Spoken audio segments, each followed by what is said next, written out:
تو ایک خود ٹریفک کا مسئلہ پیدا کرنے کی کوشش کی جا رہی ہے. نجم سیٹھی صاحب کہہ رہے ہیں کہ اسٹیبلشمنٹ اور حکومت جلسہ ہونے دے گی، لیکن جلسہ بہت بڑا دکھایا جا سکے اس بات کو اپنی ارینجمنٹس کے ذریعے حکومت ناکام کرنے کی کوشش کرے گی. تو پاکستان تحریک انصاف کے لوگ کہہ رہے ہیں ہم تو پیدل بھی پہنچ کے جلسہ گاہ بھر کے دکھائیں گے، لاکھوں کا جلسہ ہوگا. تو دیکھتے ہیں کیا ہوتا ہے اس جلسہ گاہ میں. اس کے علاوہ ریاض الحق صاحب یہ 92 نیوز سے وابستہ ہیں، ڈان کے لیے بڑے بڑے اداروں کے لیے کام کر چکے ہیں. ریاض الحق صاحب نے خبر دی ہے.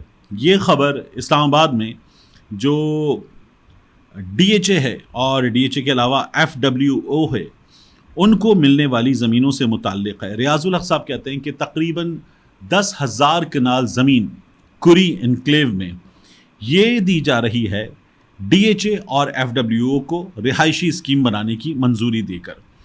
10,000 کنال زمین اسلام آباد کا زون 4 ہے، کری انکلیو. اس کی لوکیشن اگر آپ سمجھنا چاہیں تو یہ شکر پڑیاں کے پیچھے ہے. اس کے سامنے شفا انٹرنیشنل ہے، اس جگہ کے سامنے. اس کے بالکل نزدیک ایک طرف سے سری نگر ہائی وے ہے، ایک طرف سے اسلام آباد ایکسپریس وے ہے. تو یہ اس کی سچویشن ہے میپس پر. تو یہاں یہ زمین دی جا رہی ہے.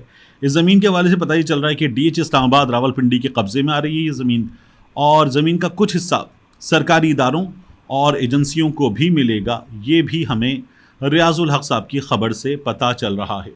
اس سے پہلے کیا ہوا تھا کراچی میں غالباً ہاکس بے پر، ہاکس بے پر 6,000 ایکڑ زمین یہ ڈی ایچ اے کو جاری کی گئی، لیکن پھر عدالت نے اس پر حکم امتناع دے دیا. 11 ستمبر تک اس کے بعد اس حکم امتناع میں توسیع کر دی گئی ہے.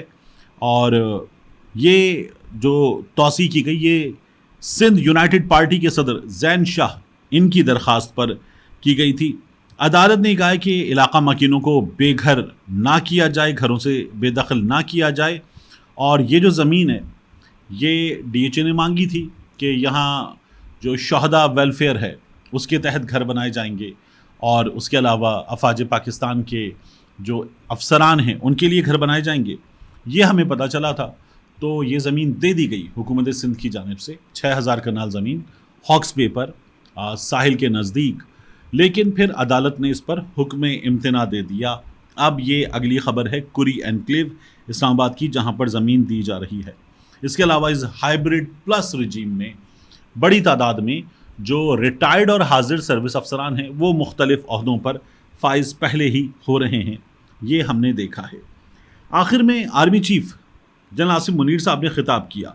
آرمی چیف صاحب اپنے خطاب میں جو بات کر رہے ہیں اس میں آرمی چیف صاحب نے یوم دفاع کے حوالے سے بات کی، جو بلوچستان کی صورتحال ہے اس پر بات کی، خیبر پختونخوا کی صورتحال پر بات کی، اور آپریشن عزم استحکام اس پر بات کی، اور کہا کہ یہ نیشنل ایکشن پلان کی ایک کڑی ہے، یہ علیحدہ سے کوئی آپریشن نہیں ہے.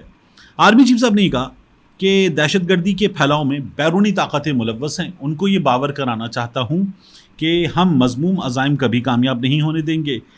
فتنہ جہاں دیکھیں گے اس کی سرکوبی کریں گے، اور جب تک فتنے کا اختتام نہ ہو جائے اس عمل کو جاری رکھیں گے. آرمی چیف صاحب نے یہ باتیں کی.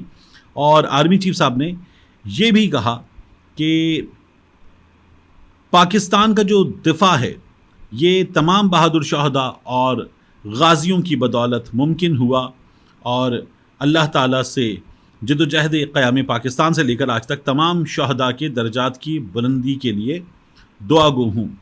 آرمی چیف صاحب نے یہ بھی کہا کہ جو سیاسی عزائم ہیں ان کو ناکام کیا جائے گا، اور ان سیاسی عزائم کے ذریعے نفرت پھیلائی جا رہی ہے تو نفرت پھیلانے کے اس عمل کو ناکام کیا جائے گا. اب آرمی چیف صاحب نوجوانوں سے مخاطب تھے اور ان کا یہ کہنا تھا کہ عوام اور فوج کے درمیان دل کا رشتہ ہے، اور یہ دل کا رشتہ بہت مضبوط ہے.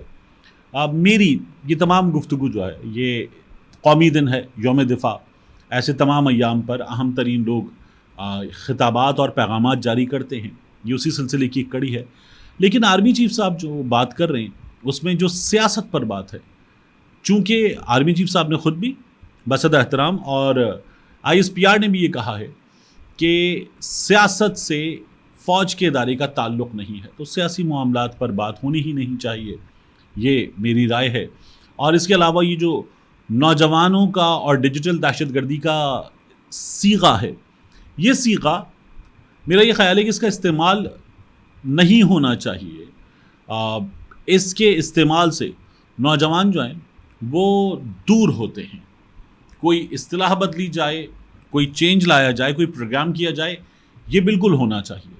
اور رائے عامہ ہموار کرنے کی کوشش حکومت کر رہی ہے تو حکومت کر لے, لیکن ان اصطلاحات سے اور ان چیزوں سے جس کے ذریعے ہم سوشل میڈیا جو نوجوانوں کا ٹول ہے, جو نوجوان اقوام کا ٹول ہے, اب دنیا بھر کا ٹول ہے, اس سے اگر ہم دور کریں گے لوگوں کو تو لوگ پھر پاکستان میں یا دنیا کی کسی بھی ملک میں ایسی رجیم سے بھی دور ہوتے ہیں, لوگ ریاست سے بھی دور ہوتے ہیں, حکومت سے بھی دور ہوتے ہیں, جو ان کی اظہار رائے کی آزادی جو ہے اس کو روکتی ہے.